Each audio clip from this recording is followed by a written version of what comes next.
welcome again to another Anime Talk. I am your host, Joe, and thanks for showing up again tonight. I've got two great guests with me, and it should be a lot of fun. We've got some great topics, and I think we'll have some great dialogue. As always, I am your host, Joe. Um, don't forget, tag your questions, hashtag Joe's Anime Talk, and we'll make sure we uh, we get those answered here as we get towards the end of the show. Well, let's get to our first guest. Aeroblip, why don't you introduce yourself? What's up, everyone? My name is Aeroblip. I am the new writer for Kibo's blog called Desu Ex Machina. I'm also the executive producer of the Friday Anime Podcast, and I'm very grateful to be on the show tonight. Thanks. Thank you very much. And then one of our regular guests, Akira. Yeah, I don't think I need to introduce myself. To be honest, everyone knows who I am. No, I'm kidding. What's up, guys? I'm Akira of akiraskuro.wordpress.com, Moai Fundamentalism, and I'm back, so it's great to be back as always. Great. So, we are one guest short tonight. One of our Spiral was going to join us tonight. Unfortunately, he had what appears to be a serious family emergency, so we wish the best for him and his family. Hopefully, it's nothing that serious. Hopefully, everybody's okay. But let's go to our first question here, and the big topic for me was Toonami is back. In some form and fashion, Toonami is back. If my guest will give me a moment to kind of monologue, Toonami for me was a special thing because growing up I didn't have cable TV and my parents kicked me outside more than let me inside, so I didn't watch a lot of TV. What little I watched would have been Transformers and such, the usual American cartoons. But then in college, we had Cartoon Network, we had cable, and so especially my last 2 years of college. So quit dating myself here. 2000 to 2002. Yeah, my junior and senior year of college, I watched a lot of Cartoon Network. Toonami had the afternoon slot, and so you're watching Gundam Wing, you're watching DBZ, and it was great. I think it was my senior year of college. They did the Cell Saga front to back, and then they followed up, or they did the Frieza saga, and then they did Cell Saga back to back my senior year, all through that fall to spring time frame. So I got to watch two of probably the best arcs ever for DBZ, in my opinion. You can debate it what you want, but that was for me my start into enjoying anime. I mean, then we went down to a local video store, rented a VHS of Akira, and God. it just went from there. So for me, Toonami holds a special place, and now we're seeing what they're doing. I starting to follow one of the producers on Twitter, and they're making an effort, but it sounds like Cartoon Network kind of threw a scrap of money at him and said, "Here, you got what you wanted, make what you can of it." But in general, what do you guys think of where you're seeing Toonami at right now? If you want to start, Akira, what do you think of this Toonami is back? Oh, man. So, let me monologue for a second as well, if I could. I really got kind of my real start as an otaku, as like an anime viewer on Toonami as well, back in same time around you actually, 2000.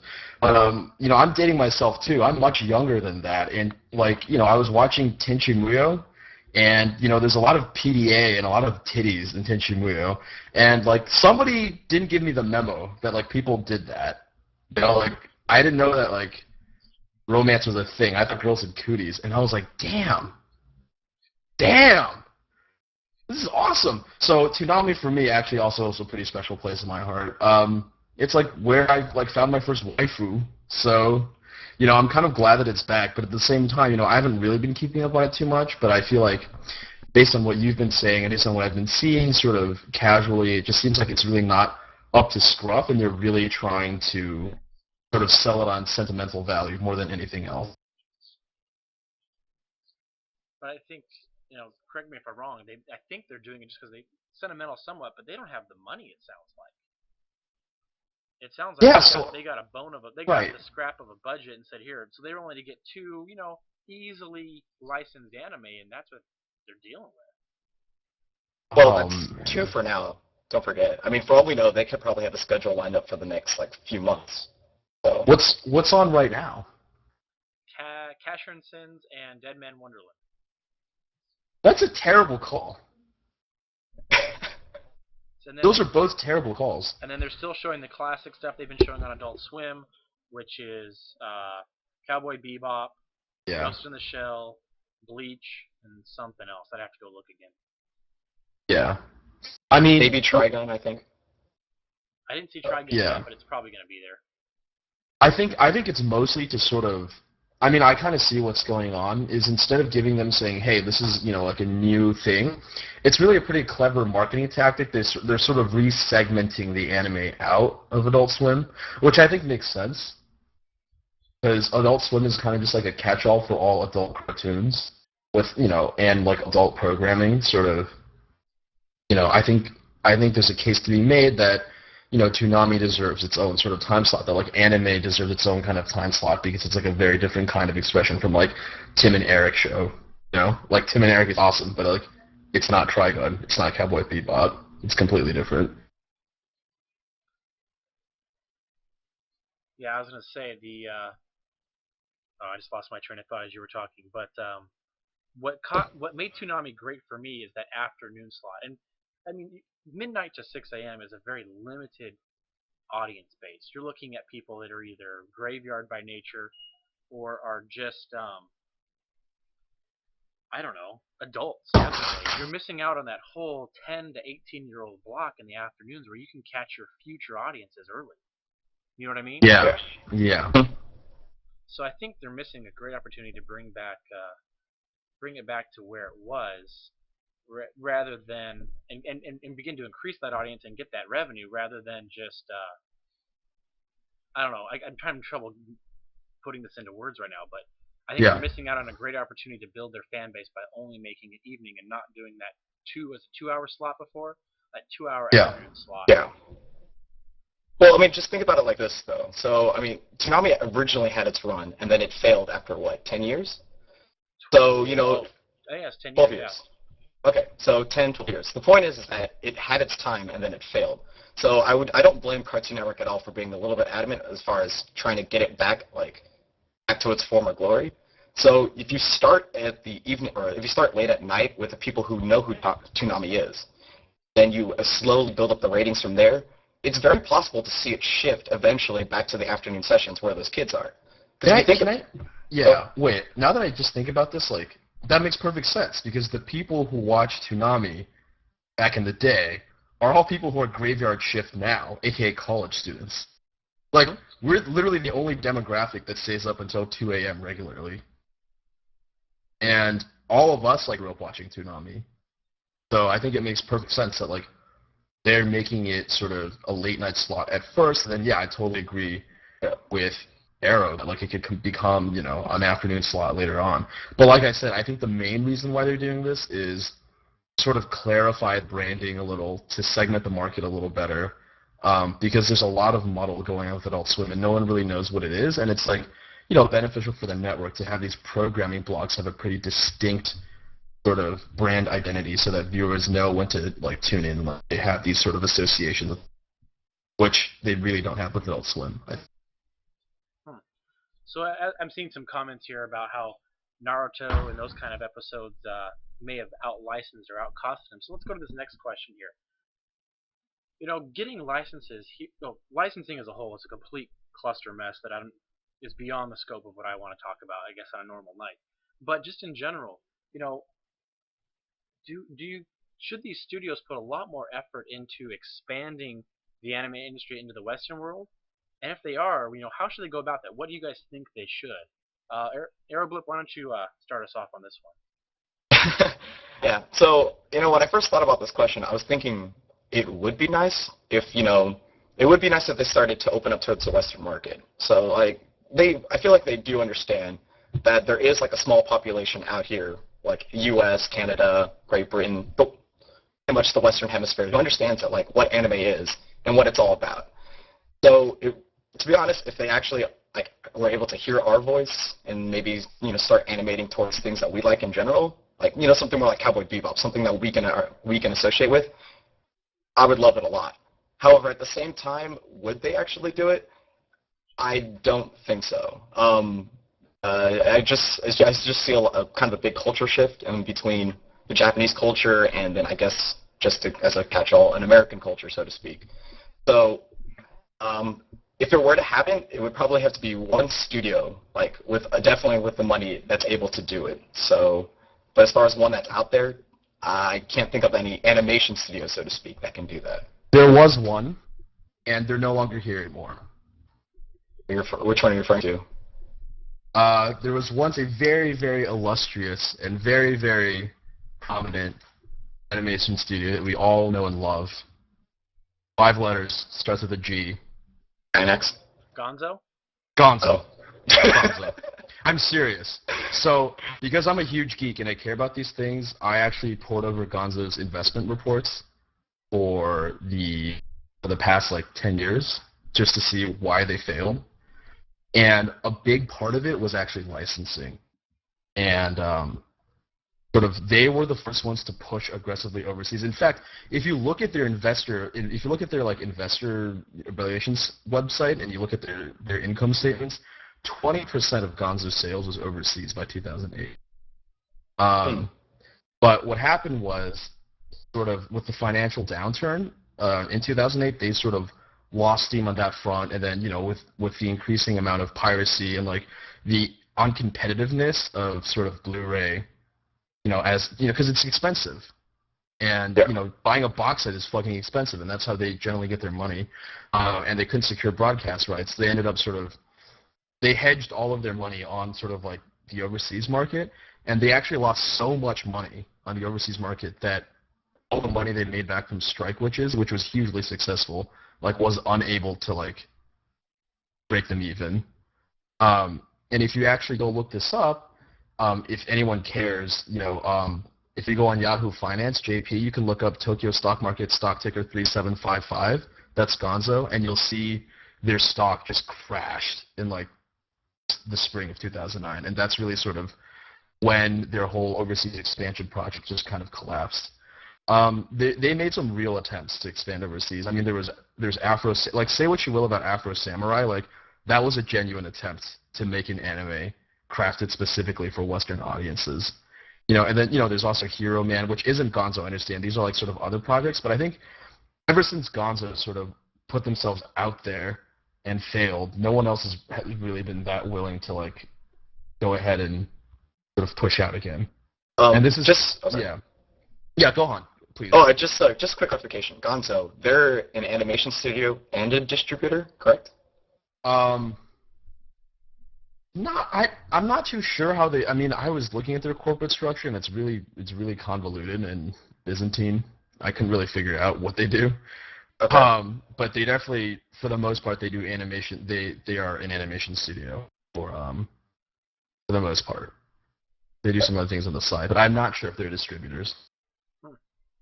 See, I know on Netflix, there's a fair amount of Gonzo material on Netflix.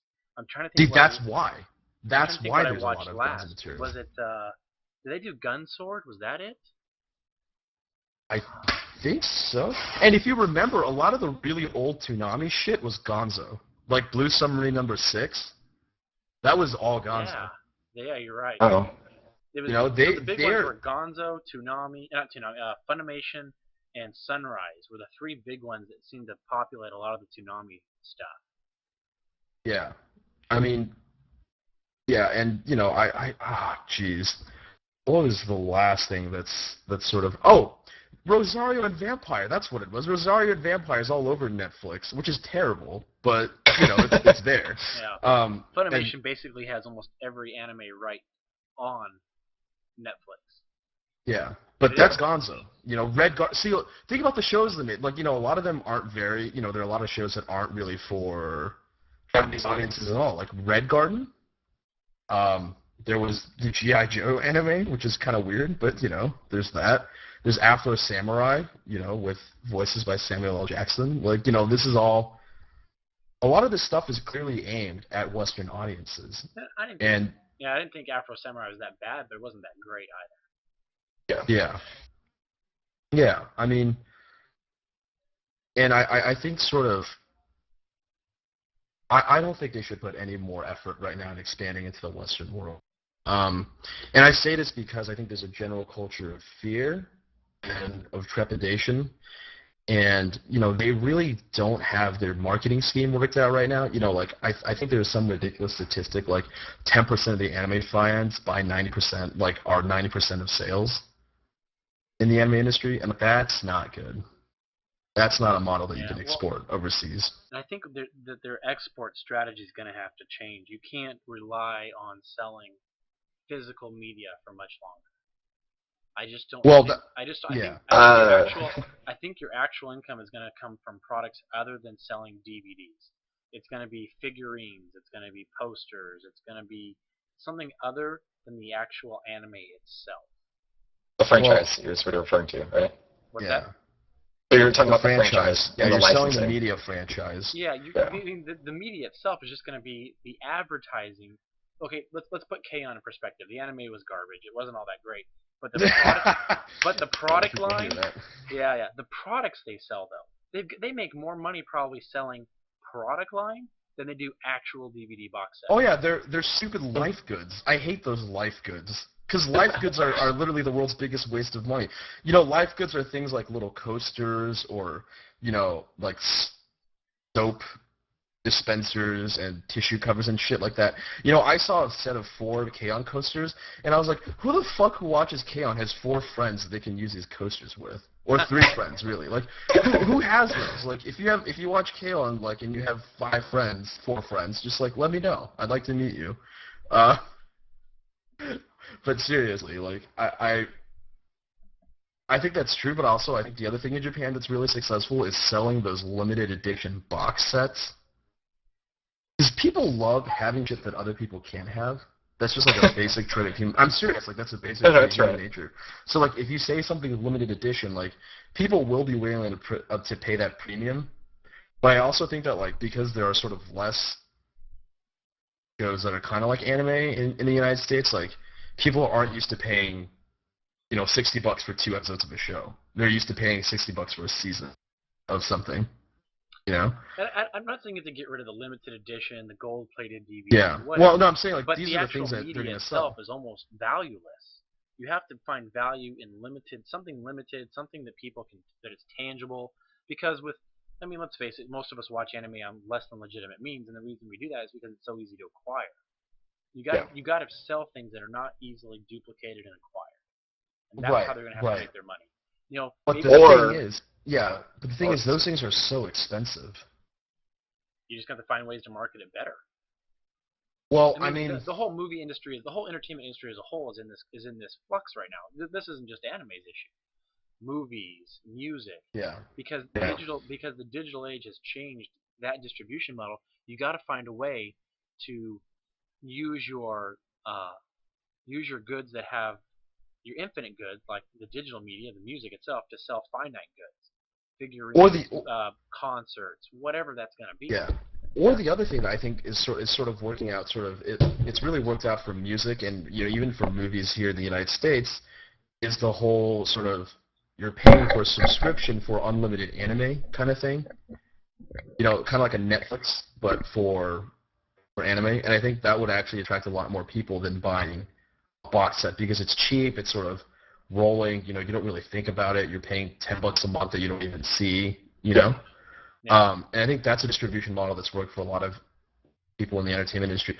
But also about your second question, like how should animation studios sort of expand into the Western world? Dare I say, dare I say that it's they really shouldn't try to make shows that are marketed for Western. And I say this because these people are, especially if you look at the core anime studios, they're all Japanese, and they know Japanese culture the best. And we watch anime because we enjoy Japanese culture. That's what we want.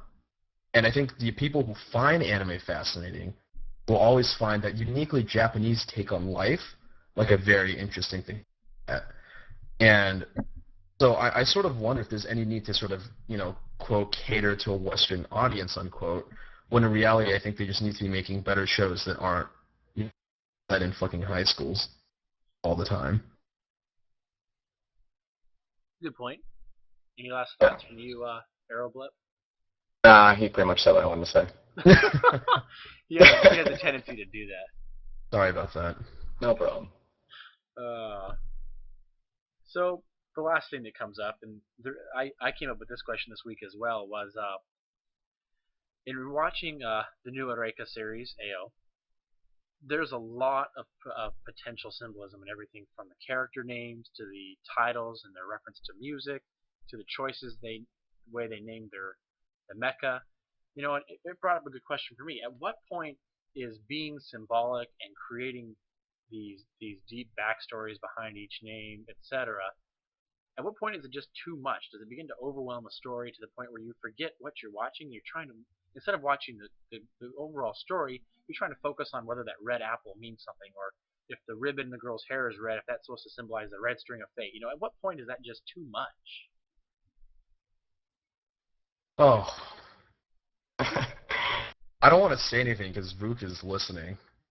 Um, but I think I think what's brilliant sort of about Penguin Drum, because I really liked it, is that the symbolism was there for people who wanted it to be.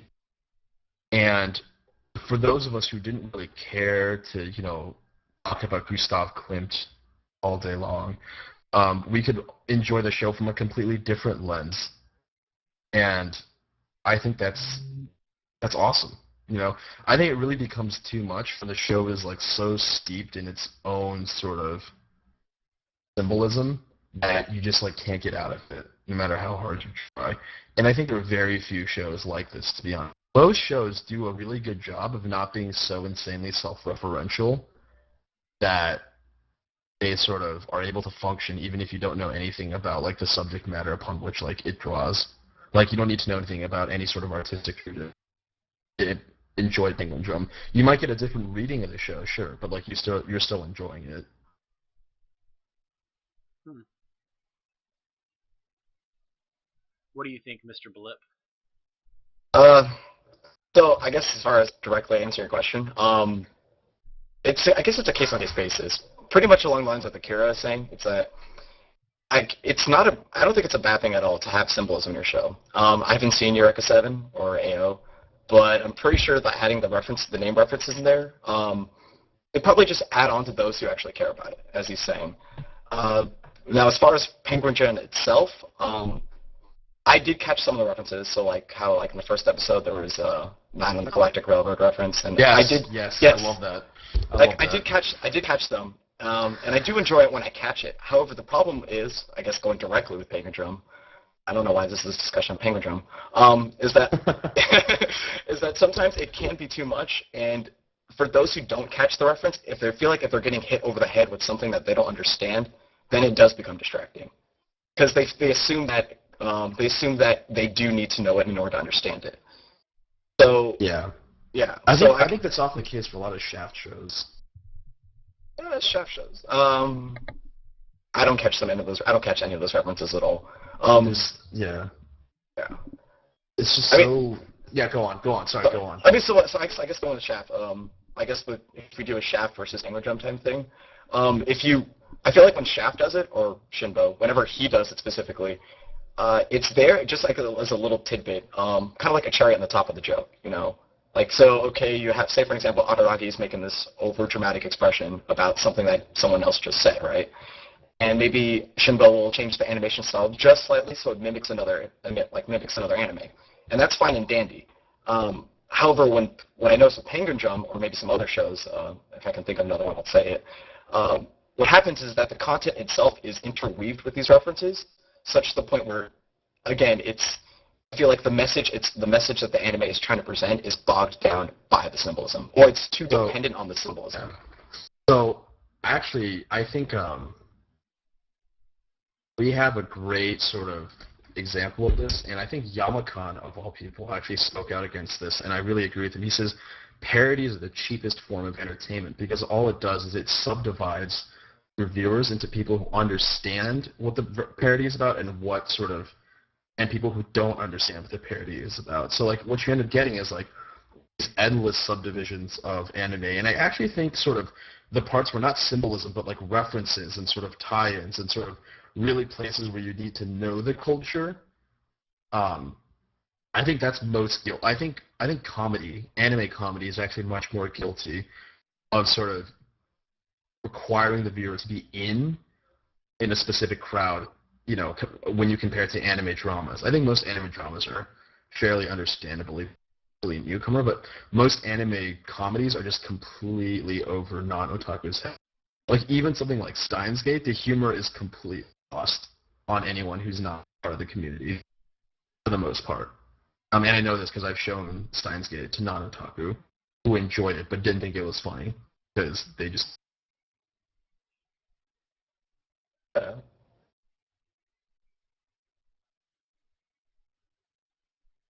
I don't know. I thought, I guess it's kind of like comparing the first season of something like, oh, now my mind just went blank. I'm Uh-oh. having trouble today keeping my thoughts in check. It's been a busy day. But Big Bang Theory, that first season before they started going off on tangents, lots of nerd jokes. And if you understood what they were talking about, it was hilarious. Somebody like me who was a physics major and they're making jokes about string theory and stuff like that, I got the yeah. humor. My wife looked over at me and said, "You're freaking nuts. This doesn't make any sense. Yeah. I don't find it funny." Once they finally started Yeah. toning down the geek humor and making it more broad appeal, did my wife finally find it funny. But that first season, Yeah. I'd laugh all the time because I'd get the jokes. She never quite understood it. But that's really why it's so annoying sometimes to watch an anime comedy because you're like, fuck, I find this funny, but literally all of my friends will think I'm retarded. Yeah. Is that a Sort bad? of, Sorry. yes, that is a bad thing. Well, to a point though, because like, okay, say for an example, an anime. Okay, let me step back. Who is the target audience of the show? Is it for all the viewers of Japan, or what if it's like just maybe a specific subset? Or maybe If you're of the opinion that anime should be something that everyone is enjoying, if we're talking about overseas distribution as something which is desirable, then you should definitely not be making shows that only target a small subsection of the. yes, that, like,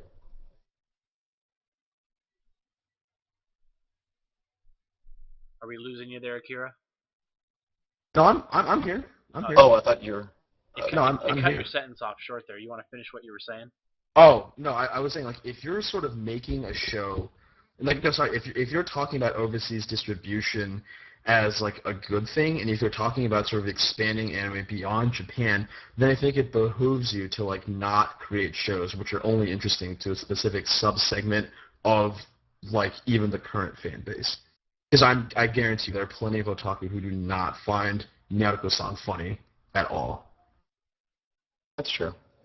Yeah, but you could. Well, I think you could take something like High School of the Dead or Sankareya, which zombies are kind of universally enjoyable, and those I think would do well here. Right, right. I High think there's School a of the big Dead difference. because Yeah. it's definitely a fan service oriented show, and those do well no matter what you understand from what's going on. And then Yeah. because Sankareya, it's about zombies, and it's about a kid who falls in love with zombies. It's got a very Western appeal to it. No, it doesn't. People in the West would be like, that's fucked up. Dude, I'm Exactly. Boom, headshot. Come on. Yeah, I don't know about that. But honestly, like, the thing, thank God, is, and, maybe I'm being super condescending when I'm saying this, but I really don't think most animation creators have sort of the cultural background to get super sort of pretentious about things like art or philosophy or anything like that. So thank God we wouldn't have to deal with symbolism on that kind of a level. But honestly, like, especially the self-referencing, which anime does a lot, sort of the pats on the back to each other and to the fans, that's sort of really when symbolism or, sort of references sort of overpowers the plot and can really make anime very obtuse. So I've got our first viewer question tonight. So since we're talking about target audiences a little bit, who's the target audience for Shirokuma Cafe? Or what you think the audience would be? Is that Nietzsche Bears? Yeah, Nietzsche Bears. Yeah. The target audience for Shirokuma Cafe are furries who are also hipster writers. So, like, those guys you kind of see in those independent coffee shops who are typing away at their laptops, the people who are typing furry fan fiction. That is the target audience for Shirokuma. I think it just insulted half the viewer base. See, I've tried letting my kids watch Bear Bros, and I gotta say, my kids are begging for something else after that half hour. They do. It's it's you know, Bear Bros is like a fine wine. You can't like chug it. You gotta take little sips. You gotta take little 5-minute sips of it. It's So I got two questions here that are very similar. So if we had it within our control to create the programming block for Toonami, let's say yeah, afternoon, and let's say we had two programming blocks even to expand this, the afternoon block and the after yeah. midnight block. You got to pick two shows for each. What would you? And let's say licensing wasn't an issue. Oh, this is too easy. Ooh. This is way So too easy. so here I'll make you go second. Okay. Aeroblip, what would be the two shows you'd pick in the afternoon, and what would be the two shows you'd pick for the evening slot?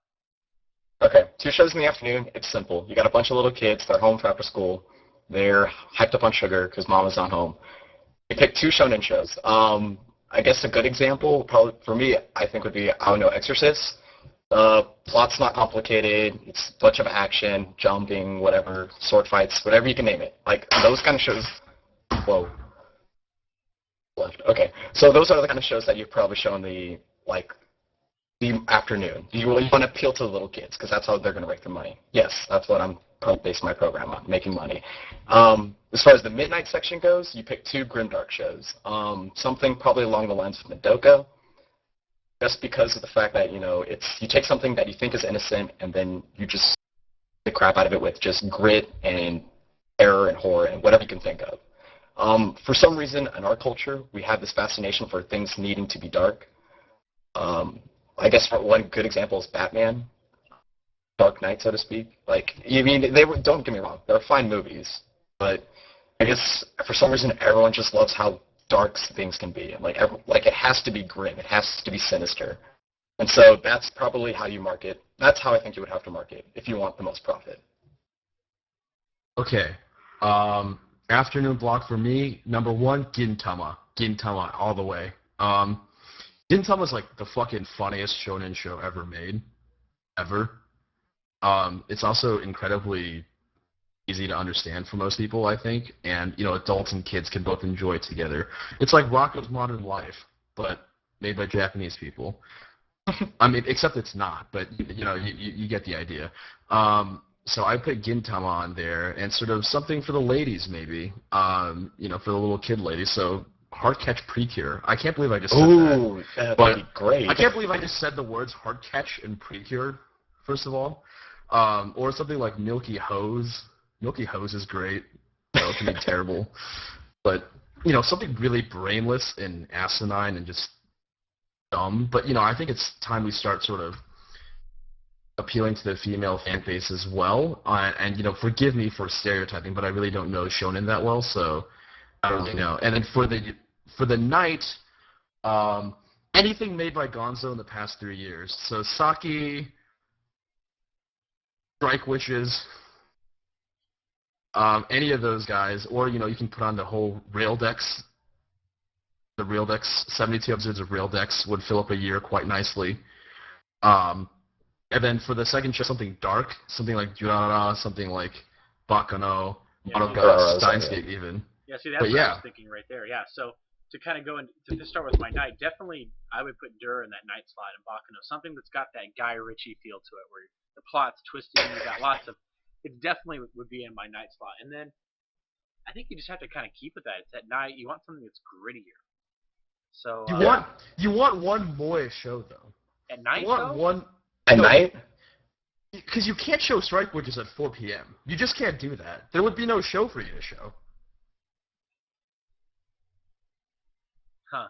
I don't know. You'd have to cut all of it. So I think we'll come back to that. I think from an afternoon slot, definitely you have to have at least one shonen show. So maybe Gundam Age, or Tiger and Bunny, something that appeals to that boy side. Yeah. And then I will Absolutely. agree, you need a magical girl show in that same area. Every generation has its magical girl show. Yeah. So you need ours is not Madoka, by the way. Yes, it's not. It's Cardcaptor Sakura. No, I'm just saying. Putting something like a Precure or Pretty Cure, or whatever you want to call it, in that afternoon, something along those lines, where it's brainless girls doing combat stuff where it's shonen for girls, so to speak, whatever that term is. I think to balance that out would be a good Yeah. a good combination. But definitely at night, I think you got to keep it. I think you got to keep it grittier. You got to get one moe show in there, and I tell you why. It's because that's the only way you can sort of start to acclimate American audiences towards moe. I'm dead serious. Like, if the end goal is to sort of continue this chain of distribution, then it's really necessary for sort of American networks to sort of planning ahead and sort of thinking, well, how can we start sort of acclimating American audiences to more Japanese tastes? You know, like, you need to capture some sort of niche market, like, because people are going to be watching Baccano, but there's no reason to make two shows both gritty. You got to have something moe in there, and you can't show something like Saki or Strike, which is at 4 p.m. That's just unconscionable, you know. Yeah, well, so too much penny shows for that. Yeah. Right, exactly. So you gotta go ahead and show it at midnight. And, Well, you could. And I'm saying it can even who booked it for night block? I mean, if you want to get, I mean, something like even Guilty Crown might do well at a night slot. Guilty Crown wouldn't do well because Guilty Crown is shit. It is because we know better, but you got to think, you're looking at an American audience that hasn't seen it like that. It looks pretty. There's people pulling swords out of chests. I mean, it's got potential. But Actually, I think, sorry. I think, yeah, go ahead. I mean, if you do it right, you could probably throw your moe shows in the afternoon sections. Think about it. What about something like Nichijou? Like, it's not overly moe to the point where, like, you know, everyone's gonna go like every single second. But would anybody get the jokes? Oh, that is true. No. But also, Nichijou is not Strike Witches. You know what I mean? Like, I'm not. No. You ease them into it. Like, that's what I'm saying. I see what you mean. So, like, you know, you have your hors d'oeuvre, which is Nichijou, and then you hit it with Strike Witches. Well, if you're gonna do Strike Witches, you might as well do Queen's Blade or Ikitosen. Small Ballers. Or That's Freezing. a show that everyone forgot about. Or Freezing. Small Ballers. Or Soft Tenny. Something like that. Jesus, Small Ballers is literally the world's least conscionable. You can't show that on TV. But yeah, I really think that you gotta have one more. You gotta have more to end the night, you know, because, like, I can't fall asleep while I'm watching Durarara.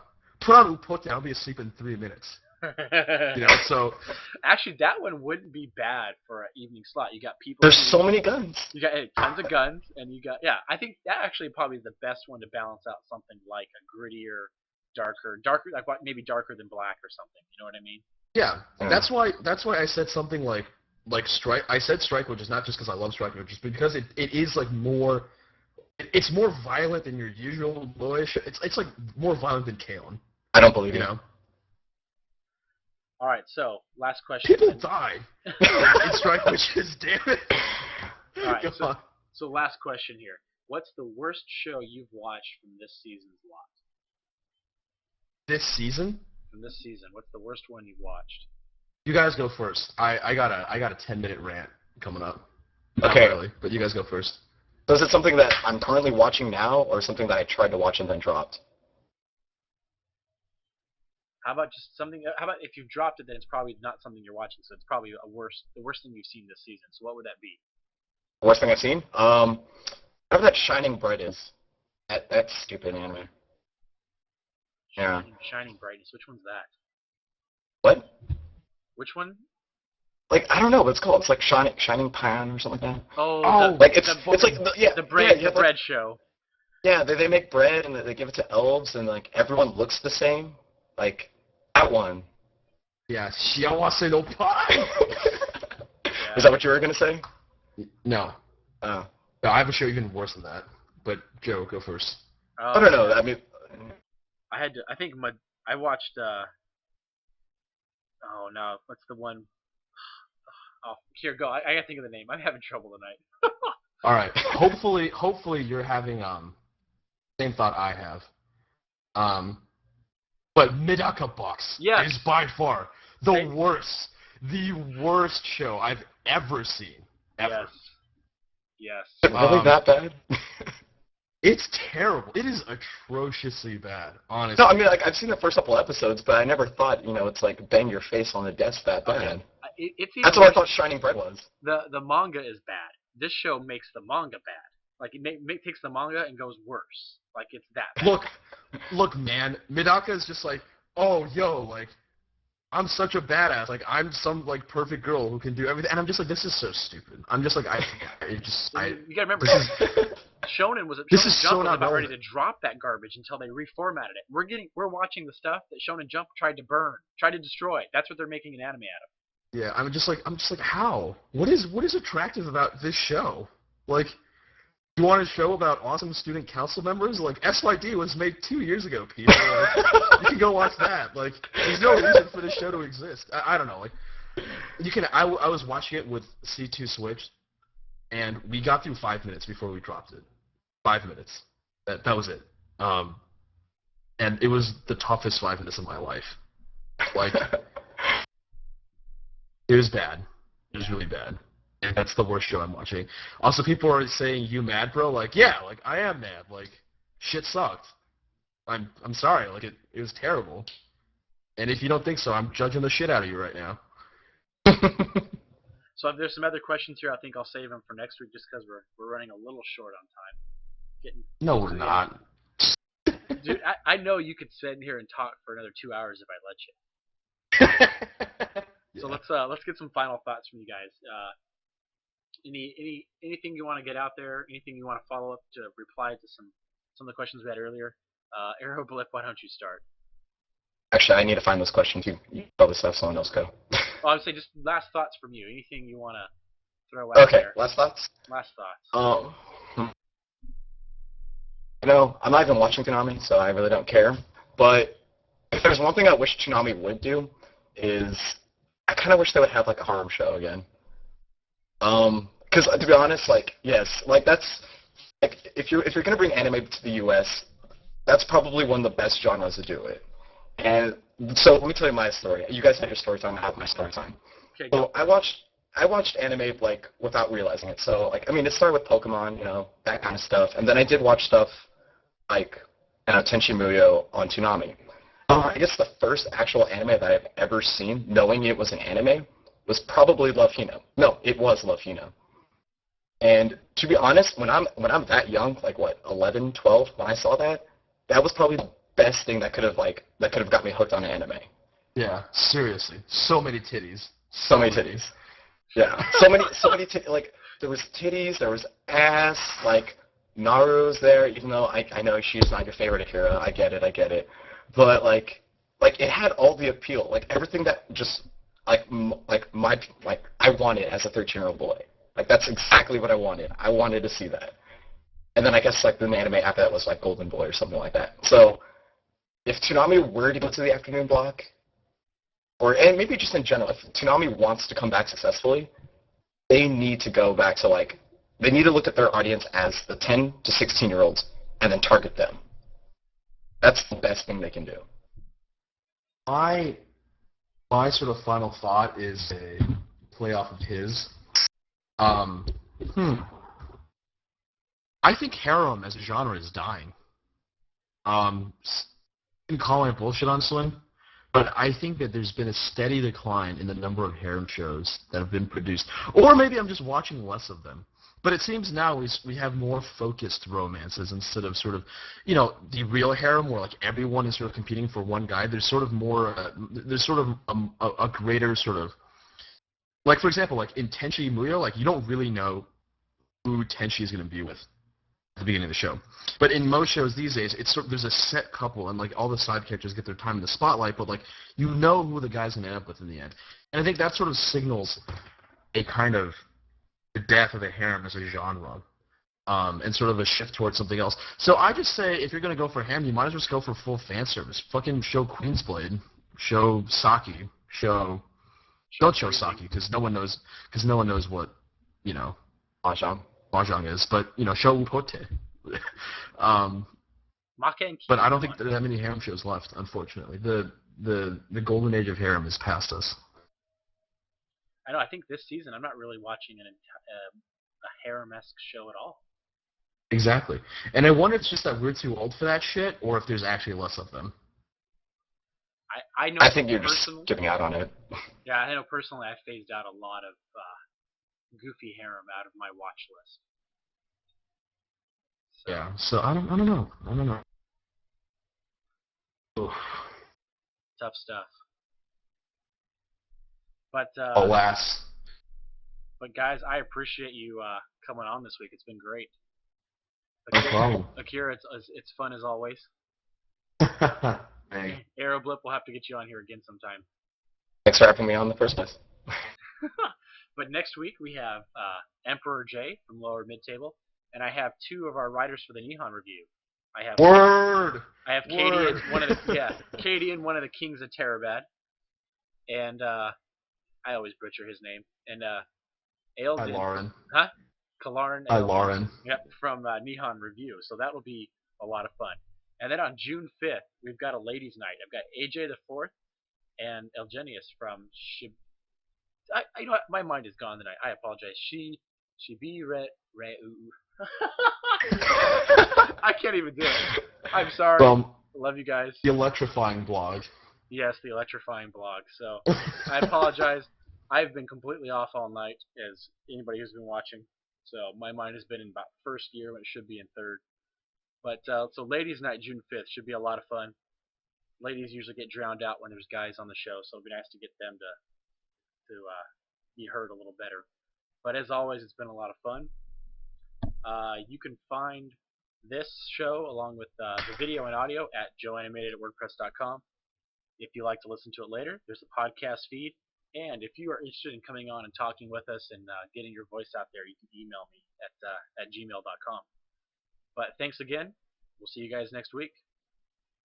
Woo! Peace.